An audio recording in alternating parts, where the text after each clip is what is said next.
Technique et industrie. Il s'agit des séries T1, T2 et F6, des séries pas trop prisées par les élèves, même si le proviseur note une nette amélioration par rapport aux années précédentes, suivant les explications du proviseur Balatiam.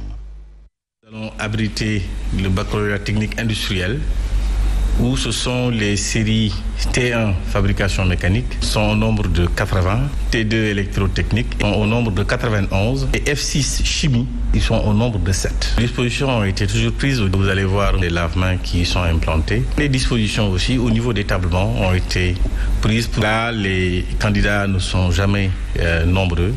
Je pense que même si on parle d'effectifs, ce qui s'est largement amélioré. Avant, il arrivait de voir assez souvent le bac T1 dans un centre où il y a moins de 20 candidats. Vous l'avez dit tantôt, les épreuves du baccalauréat sciences techniques de l'économie et de gestion démarrent donc ce jeudi. Au lycée technique Maurice Delafosse, 402 candidats y sont attendus. Pour ce lycée qui ne dispose que d'un seul jury, les dispositions ont été prises pour un bon déroulement justement des épreuves. C'est ce que nous disent Fatoulaye Diop et Mamadou Ndoye dans ce reportage que vous allez tout de suite suivre. Au lycée technique commercial Maurice Delafosse, ils sont au dernier réglage pour le baccalauréat à sciences techniques de l'économie et de gestion. Nous avons 402 candidats, 245 filles et 157 garçons. Les salles sont déjà nettoyées, les tables bancs sont déjà numérotées, les épreuves sont déjà là.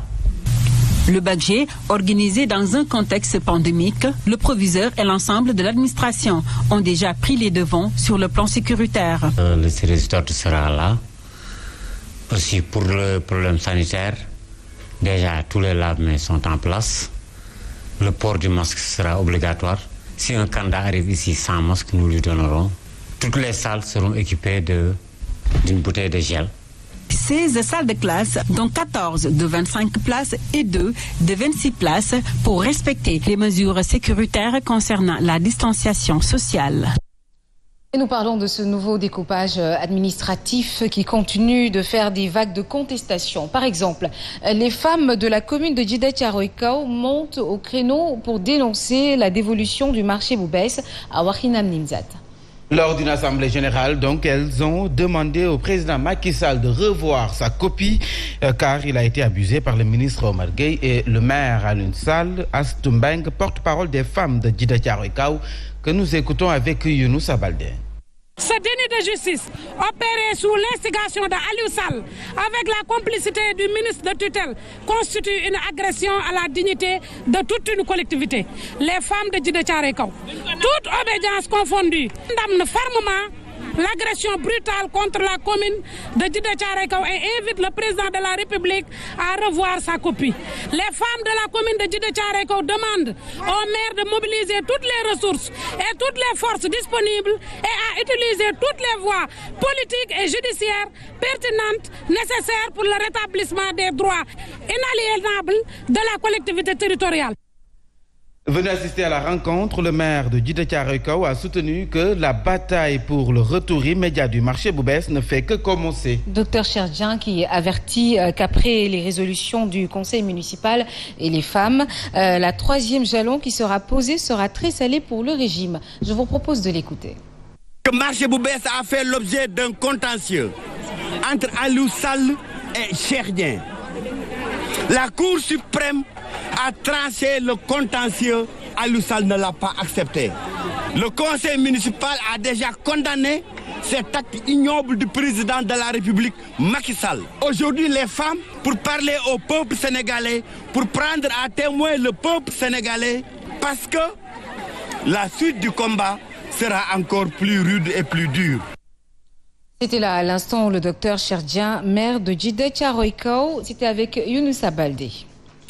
Les organisations paysannes de Sédhiou en ordre de bataille contre les multinationales accusées de vouloir monopoliser de façon injuste la production de semences. Nous sommes la solution, nous célébrons l'agriculture familiale, ainsi hausse le ton Madame Mariam Sonko, présidente du mouvement panafricain au micro d'Ibrahima Diallo.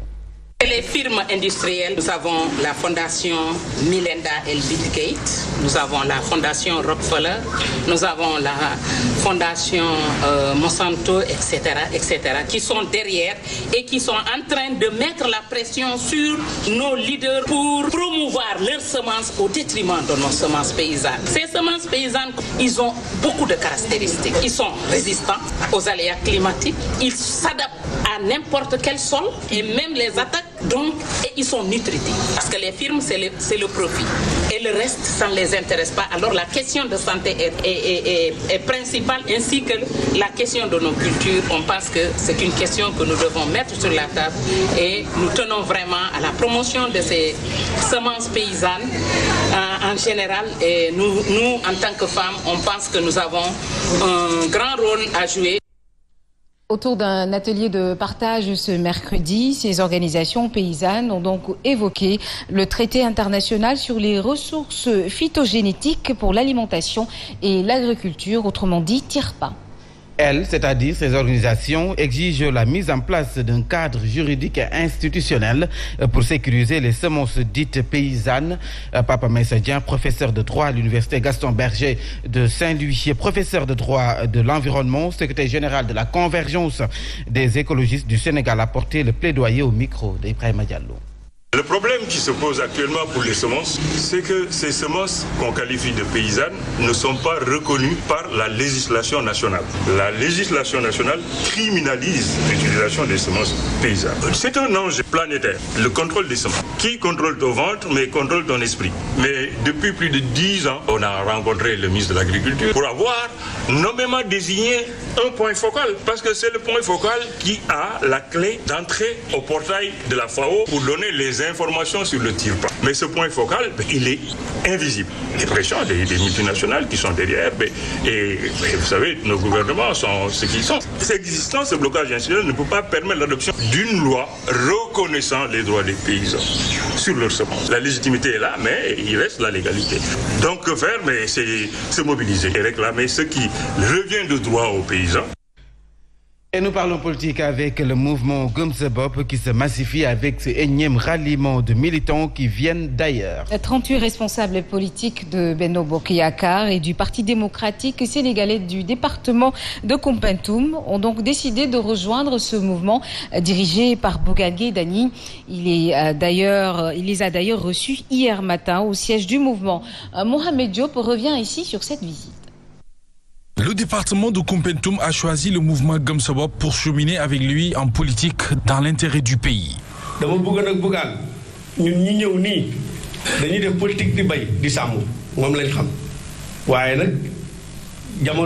veux que vous sachiez que nous qui sommes ici, nous faisons de la politique, mais nous n'avons que nos champs et nous comptons beaucoup sur vous. En effet, 38 responsables de Benno Bokk Yakaar issus des communes de Koumpentoum, Mereto, Malem Niani, Malem Odar, Niani Toucouleur et Faskoto ont rejoint tout simplement le mouvement Gëm Sa Bopp pour son programme.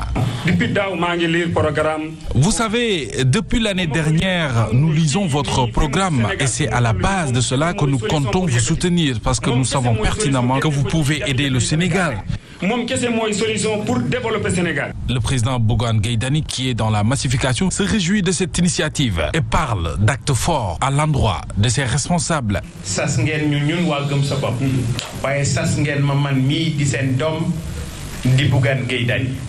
bokkuma ci ñi théoriser ne xaalis kenn du ko liggéey dañu koy lijjanti boo nekkee ci di lijjanti xaalis boo moyut ci mburoog soow ngay mujj yàlla na suñu borom def ba du ngeen doon goloria parce que ñàkk doon loolu moo tax tey jii ngeen ñëw fekk si fii di Gëm Sa Bopp. Gëm Sa Bopp est plus que déterminé à élargir ses bases politiques.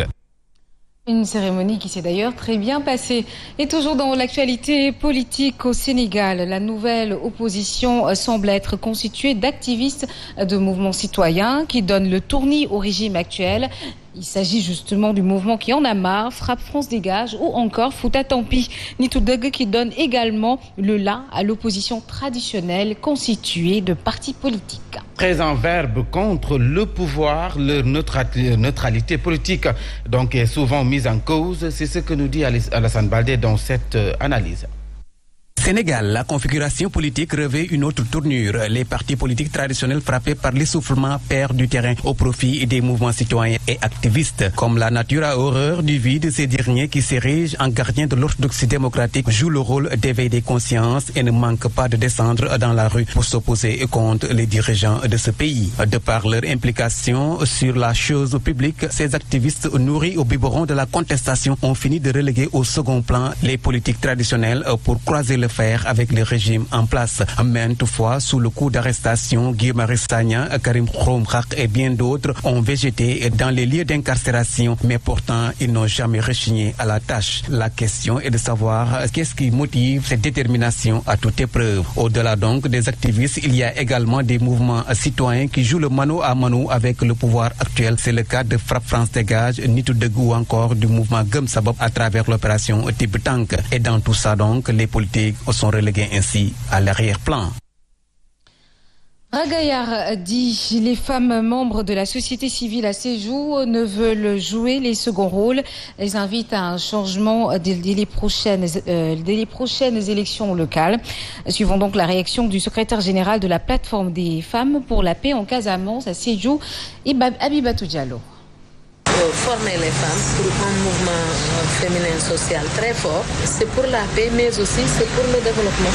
C'est pour qu'elles puissent être promues à des fonctions, qu'on ait plus de femmes responsables qui sont dans des postes de responsabilité, permettant aux jeunes filles d'avoir des références, mais aussi permettant aux jeunes filles d'avoir des marraines qui peuvent les tirer. Nous sommes en train de former les femmes pour qu'elles soient solidaires, tant sur le plan politique, développement, et puis 52% de la population, nous sommes plus nombreuses que les hommes. Un jour viendra, c'est sûr que nous ne sommes plus derrière les hommes, mais à côté des hommes, avec la parité. Maintenant, il y aura un jour où nous serons devant les hommes. C'est ça notre objectif final. Le document de programmation budgétaire et économique pluriannuel 2022-2024 a été présenté aux députés par le ministre des Finances et du Budget. Un document introductif au débat d'orientation budgétaire de l'année 2022. À cette occasion, la flambée des prix de denrées alimentaires a retenu l'attention des députés comme Woré Wade Sarr et Cheikh Bara Dolly Mbacké, Abdoulaye Daouda Diallo. Suivons leur intervention. Le coût de la vie est cher. Le kilogramme de viande que l'on achetait à 1600 est passé à 4000 francs. Le riz de la vallée qui coûtait 11 000 est maintenant à 16 000 francs. L'huile, n'en parlons pas. De 18 000, la bouteille est passée à 22 000. 18 000 francs, les 22 000 francs, c'est cher. De 2011 à nos jours, le coût de la vie est devenu cher au Sénégal. Et presque toutes les denrées